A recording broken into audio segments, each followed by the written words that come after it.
আসসালামু আলাইকুম রহমতুল্লাহ। বয়স ৩৫ হয়ে গেছে, এখন লাইফস্টাইলে কি ধরনের পরিবর্তন নিয়ে আসা উচিত? প্রথমত যেটা উচিত সেটা হচ্ছে দৈনিক কমপক্ষে 30 মিনিট হাঁটা চলা করা। এতে মেটাবলিজম অনেক বেশি বাড়বে, তার সাথে সাথে টাইপ 2 ডায়াবেটিস মেলাইটাসের ঝুঁকি কমবে।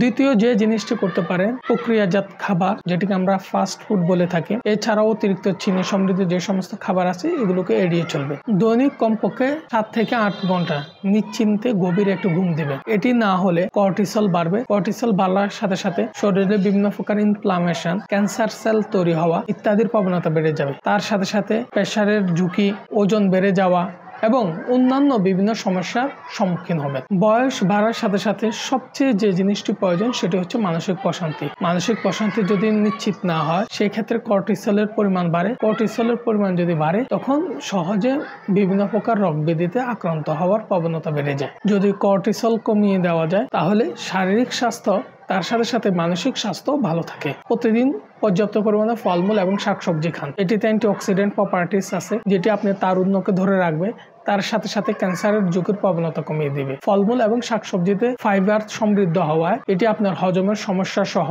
কোলন ক্যান্সার প্রতিরোধে সহায়ক ভূমিকা পালন করবে। প্রতিদিন কমপক্ষে 2 থেকে 3 লিটার পরিমাণ পানি খান। পর্যাপ্ত পরিমাণ পানি পান করার কারণে আপনার প্রস্রাবের বিভিন্ন রোগ এবং কিডনির বিভিন্ন রোগ থেকে আপনি সহজে মুক্তি পাবেন। দৈনিক 2 থেকে 3 লিটার পরিমাণ পানি পান করা আপনার কিডনির ফাংশনকে ভালো রাখবে। আজকে এই পর্যন্তই। অন্যদিন অন্য কোনো গুরুত্বপূর্ণ বিষয় নিয়ে আলোচনা হবে। সে পর্যন্ত সবাই ভালো থাকবেন, সুস্থ থাকবেন। আসসালামু আলাইকুম রহমতুল্লাহ।